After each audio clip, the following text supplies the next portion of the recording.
Sekarang kita membicarakan masalah rukun khutbah. Wah, ini para imam dan para khotib ya juga harus mengetahui. Karena banyak juga khotib ini tidak mengetahui rukun khutbah. Sehingga kadang-kala yang penting pokoknya ditunjuk jadi khotib. Stylenya pokoknya jasan, blidik, pedi, karo maca, sedurunge ora tipu mutolaah. Ya kadang-kala seperti itu. Sehingga apa?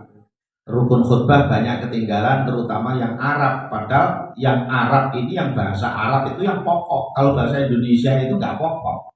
Orang khutbah nggak pakai bahasa Indonesia sah. Justru yang harus lancar itu yang Arabnya itu, bukan Indonesianya. Indonesianya sih anak SD bisa lancar baca. Yang pokok itu jadi rukun khutbah itu yang bahasa Arabnya. Makanya orang Sunda itu kebanyakan tuh khutbah Jumat ya Arab tok. Setahu saya di daerah Sunda, barangkali yang pernah ke daerah Sunda, 10 menit selesai. Ya kayak seperti orang Arab kan, nggak ada terjemahan kan. Orang Arab bahasa Arab semua. Jadi rukun khutbah itu yang pertama memuji kepada Allah dengan lafaz alhamdulillah atau innal hamdalillah. Baik di khutbah yang pertama maupun khutbah yang kedua. Yang kedua wassalatu ala nabi sallallahu alaihi wasallam fihima. Membaca sholawat atas Nabi baik di khutbah yang pertama maupun khutbah yang kedua. Yang jelas pokoknya pakai redaksi sholawat. Allahumma sholli wa sallim wa barik ala sayyidina wa nabiyyina Muhammad, atau Allahumma sholli wa sallim wa barik alaihi wa ala alihi wa ashabihi. Pakai domir, tetapi domir rujukannya jelas kepada Nabi. Sholawat. Yang ketiga wal wasiyatu bittaqwa fihima, wasiat takwa baik di khutbah pertama maupun khutbah kedua. Ittaqullah haqqa tuqatih atau ittaqullaha mastata'tum usikum wa nafsi bitaqwallahi faqad fazal muttaqun. Ibadallah ittaqullah, ini kata-kata itu. Wa ya ibadallah ittaqullah, itu kan berarti wasiat takwa. Itu baik khutbah pertama maupun khutbah kedua. Jadi sebenarnya intinya khutbah itu ya di wasiat takwa itu. Jadi tidak yang lainnya. Kalau seandainya mau dikembangkan ya hubungannya dengan perkara yang bisa menjadikan tambahnya iman dan takwa. Bukan politik dibuat khutbah. Dasar khutbah kan itu. Ketika musim pilek, pilpres, di situ dibuat khutbah. Ya, kalau seandainya di situ bisa mengatur sekira tidak menjadikan menuju kepada keduniaan, tidak apa-apa. Masuk sosialisasi KB dibuat tema khutbah umpamanya, atau sosialisasi perkara-perkara dunia itu biasanya temanya itu dibuat untuk khutbah. Menurut saya tidak pas. Karena khutbah ya udah intinya wasiat takwa, iman dan takwa udah. 5 menit, 10 menit cukup. Dan di situ kadang-kala pengembangannya itu yang terlalu panjang. Padahal intinya kan wasiat takwa. Artinya di situ dikembangkan tidak apa-apa asal perkara itu tadi bisa nambah ketakwaan seseorang, bukan malah nambah jauhnya seseorang dari ketakwaan. Atau yang disampaikan malah nambah kesuhnya orang, sebelnya orang, ataupun mungkin nambah perpecahan, atau nambah apa lagi, keduniaan seseorang. Itu tidak pas. Karena intinya di situ nambah ketakwaan. Ya wasiat takwa itu. Ittaqullah itu tok udah sah. Itu yang ketiga, baik di khutbah pertama maupun khutbah kedua. Kemudian yang keempat, rukun khutbah wa qira'atu ayatin minal Qur'an fi ihdahuma. Membaca satu ayat dari Quran di salah satu khutbah. Ayat Quran, tapi yang memahamkan. Artinya ayat tersebut ini sempurna. Kan tidak bisa kalau seandainya qala Allah Ta'ala tsumma nadhar, enggak bisa. Tsumma nadhar, apa itu maksudnya? Kan enggak memudengkan, enggak memahamkan. Tetapi di situ minimal ayat-ayat yang memberikan pesan dan nyambung. Qala Allah Ta'ala, umpamanya di situ. Walau anna ahlal qura amanu wattaqau lafatahna alaihim barakatim minas sama'i wal ardi walakin kadzabu fa akhadnahum bima kanu yaksibun. Ayat itu kan jelas.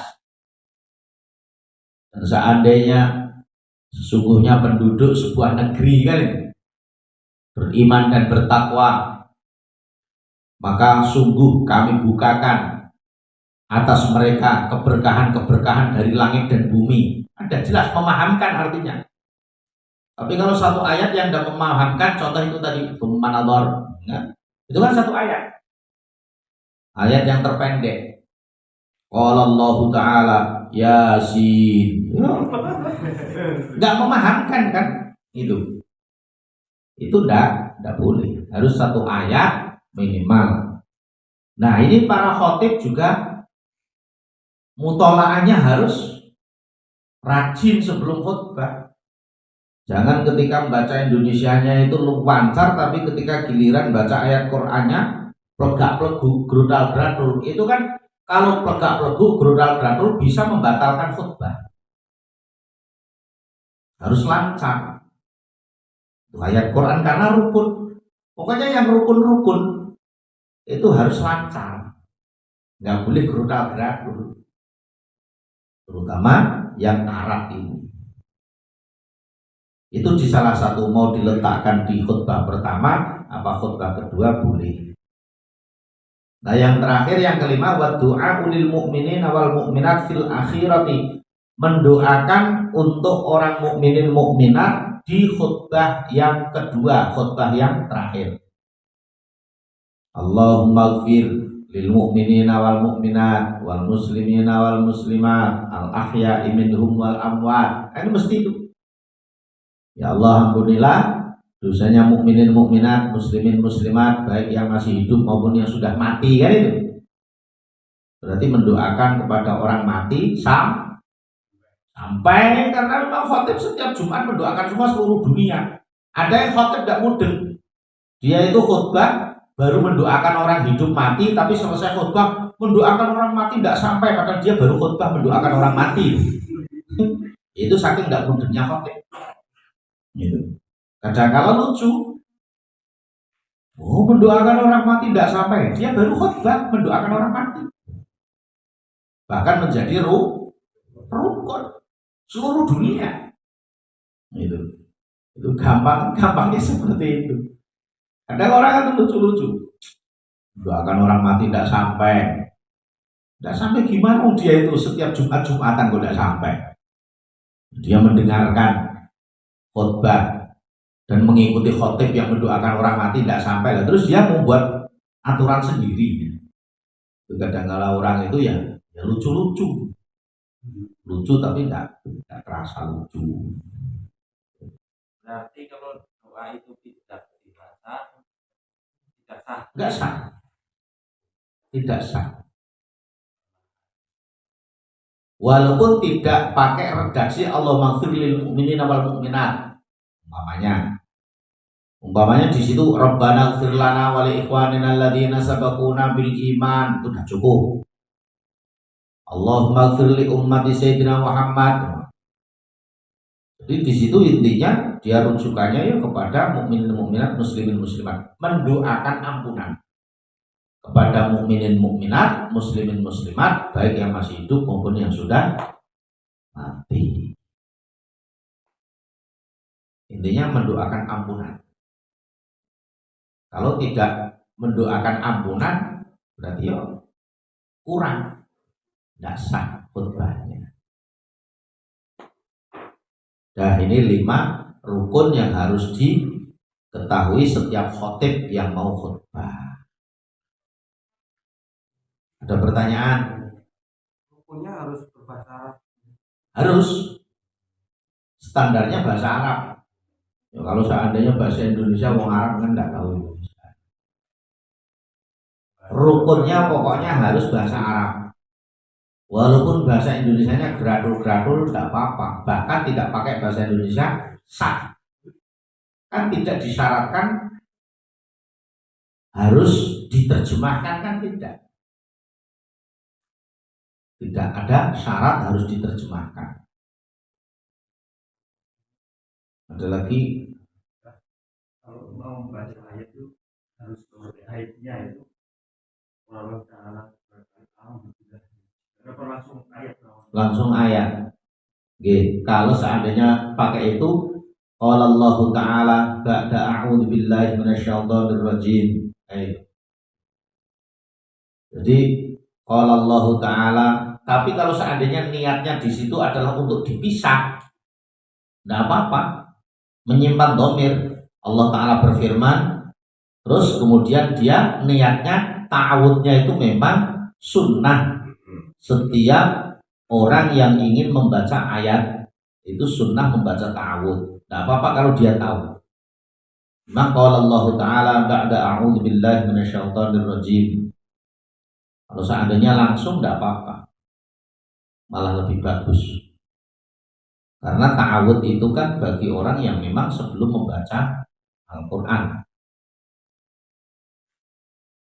Bukan berarti di situ kalau Allah Ta'ala berfirman a'udzubillahi minasyaitonirrajim itu menjadi firman Allah.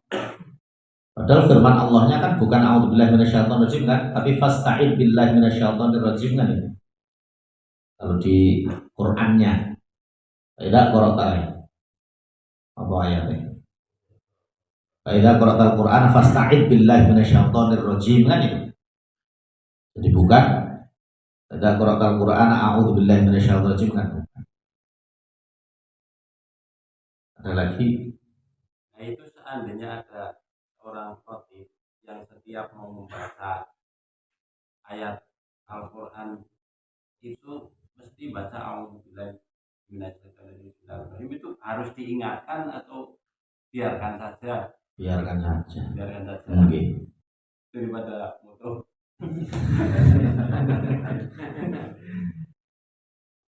Enggak apa-apa. Oke, masalahnya ada yang seperti itu dan dia bacanya pun gagal di Arabnya itu. Itu diingatkan sih, sebaiknya diingatkan, tetapi 4 mata jenengan datang ke rumahnya sambil membawa kresek, gula kopi, rokok 1 slop, insya Allah tidak marah. Kalau hanya ngomai saja ya tetap marah, tersinggung. Tapi ya pun itu mulai Lagi ini gue petaknya 76 insya Allah nggak marah.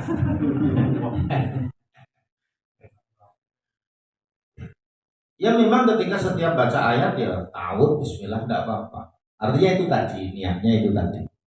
Qala Allah Ta'ala a'udzu billahi minasyaitonirrajim, dia niatnya bahwa membaca ta'awudz sebelum membaca ayat Quran itu sunnah. Bukan termasuk Allah Ta'ala berfirman a'udzu billahi minasyaitonirrajim, maksudnya kan itu. Qala Allah Ta'ala berfirman a'udzu billahi, maksud Allah Ta'ala berfirman a'udzu billah, kan itu maksudnya. Jadi harus dipisah. Makanya di situ qala Allah Ta'ala ba'da a'udzu billahi minasyaitonirrajim, artinya setelah saya berta'awudz, setelah saya minta perlindungan, setelah saya minta perlindungan dengan Allah, kan itu maksudnya. Bagi orang yang belum tahu ya tidak masalah.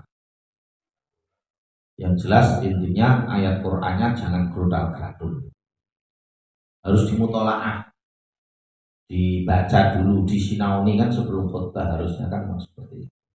Terutama yang Arab. Ada benarnya dari Allah, kekurangan kekeliruan, kemudian saya mohon maaf. Kita tutup doa kifaratul majlis. Subhanakallahumma wa bihamdika asyhadu an la ilaha illa anta astaghfiruka wa atubu ilaik. Assalamualaikum warahmatullahi wabarakatuh.